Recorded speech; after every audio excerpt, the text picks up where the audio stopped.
আসাম পুলিচত চকুত 3টা পৰীক্ষা কৰা যায় ঠিক আছে মেডিকেলত তো চকুৰ ওপৰত ভিডিঅ' বনাব কৈ আছে চকুৰ ওপৰত ভিডিঅ' বনাই দিছো ঠিক আছে গোটেই ফুল ভিডিঅ' যদি লাগে তোমালোকে ইউটিউবত যোৱা ইউটিউবত ফুল ভিডিঅ' বনাই থোৱা আছে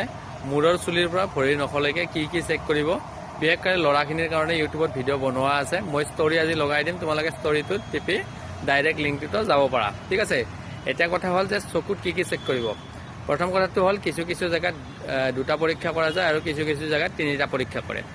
এই যেটো 2টা কম্পালসৰি হয় তো এই 2টা পৰীক্ষা তোমালোকক কৰিব প্ৰথমটো হৈছে ডিসটেন্স ভিজন আৰু দ্বিতীয়টো কালাৰ ব্লাইন্ডনেস আৰু এটা হৈছে আপোনালোকৰ আই মুভমেন্ট টেষ্ট ঠিক আছে এতিয়া ডিসটেন্স ভিজনটো তোমালোকক এইখন মই ফলা লগাই দিছো ইয়াতে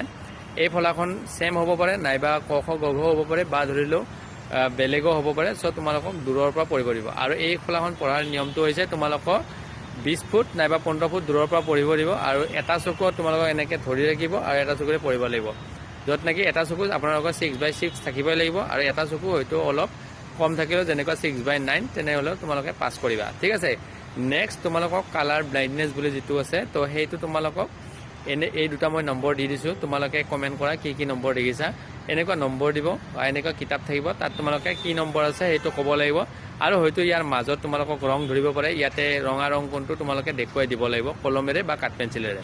ঠিক আছে আৰু লাষ্ট যেটো আছে তোমালোকৰ আই মুভমেন্ট টেষ্ট হেইটো তোমালোকক হয়তো এডাল কাট পেন্সিল নাইবা এটা কলমৰ যেটো নিপ আছে সন্মুখৰ পিনে তো হেই লিখা যেটো নিপ আছে হেই নিপটোৰ পিনে তোমালোকক চকু কৰি থাকিবলৈ দিব আৰু কলমটো যোন পিনে ঘুৰাই তোমালোকে মাথাটো সিধা কৰি ৰাখি তোমালোকে অনলি চকুটো ইপিনে গলে চকুটো ইপিনে ঘুৰাব লাগিব ইপিনে গলে চকুটো এনেকে ইপিনে ঘুৰাব লাগিব তো এনেকে যদি তোমালোকে ঘুৰাব পাৰা তেনেহলে তোমালোকে পাস আৰু কোৱালিফাই ঠিক আছে চকুৰ ক্ষেত্ৰত বাকি লং ভিডিঅ'ত সম্পূৰ্ণ তোমালোকক কৈ দিয়া হৈছে যে কি লাগিব বিশেষকৈ ল'ৰাখিনিৰ কাৰণে ভিডিঅ'টো